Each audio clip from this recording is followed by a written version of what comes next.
December 3 నాడు ఫలితాలు వస్తే 7 నాడు ప్రభుత్వం అధికారంలోకి రాగానే 48 గంటల్లో ప్రధానమైన 2 హామీలు ఆరోగ్యశ్రీతో పాటుగా తెలంగాణ వ్యాప్తంగా మహిళలందరికీ ఉచిత బస్సు సౌకర్యాన్ని ప్రారంభించి మళ్ళీ ఈరోజు అదే మహిళలకు సంబంధించి కుటుంబానికి సంబంధించి 500 రూపాయలకే గ్యాస్ సిలిండర్ మహాలక్ష్మి పథకం కింద దాంతో పాటుగా 200 యూనిట్లను ఉచితంగా విద్యుత్తునిచ్చేటువంటి కార్యక్రమాన్ని ఈరోజు ప్రారంభిస్తున్నటువంటి తెలంగాణ రాష్ట్ర ముఖ్యమంత్రి గౌరవ రేవంత్ రెడ్డి గారికి అదేవిధంగా ఉప ముఖ్యమంత్రి బట్టి విక్రమార్క గారికి మన ఏఐసిసి ఇన్ఛార్జ్ దీపాదాస్ మున్షి గారికి గౌరవ మంత్రులు ఉత్తమ్ కుమార్ రెడ్డి గారు పొంగులేటి శ్రీనివాస్ రెడ్డి గారు ఈ జిల్లా ఇన్ఛార్జ్ మంత్రి శ్రీధర్ బాబు గారు సీతక్క గారు అదేవిధంగా గౌరవ శాసనసభ్యులందరూ కూడా పెద్దలు విఆర్ మంత్రి గారితో సహా అందరం కూడా ఈరోజు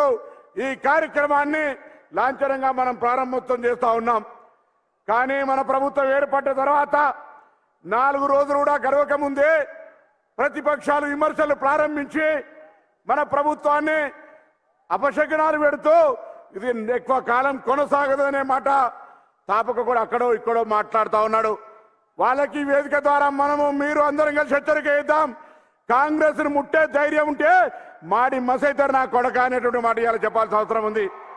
అంతేకాదు ఇలా కాంగ్రెస్ పార్టీ కార్యకర్తల ప్రజల ఆకాంక్షలకు అనుగుణంగా ఈ తెలంగాణలో ఉన్నటువంటి నియంత్రిత ప్రభుత్వాన్ని మార్చి ఒక ప్రజాస్వామిక ప్రభుత్వాన్ని ఏర్పాటు చేసుకున్నాం. మనం ఇలా ప్రజలకు సంబంధించినటువంటి సమస్యల్ని పరిష్కరించే విధంగా ఆనాడు నియంత్రణకు వేదిక అయినటువంటి ప్రగతి భవన్ ను ప్రజాభవన్ గా మార్చుకున్నాం. అంబేద్కర్ గారి సెక్రటరియట్ నుంచి ప్రజలకు సంబంధించినటువంటి పరిపాలన కొనసాగుతా ఉంది.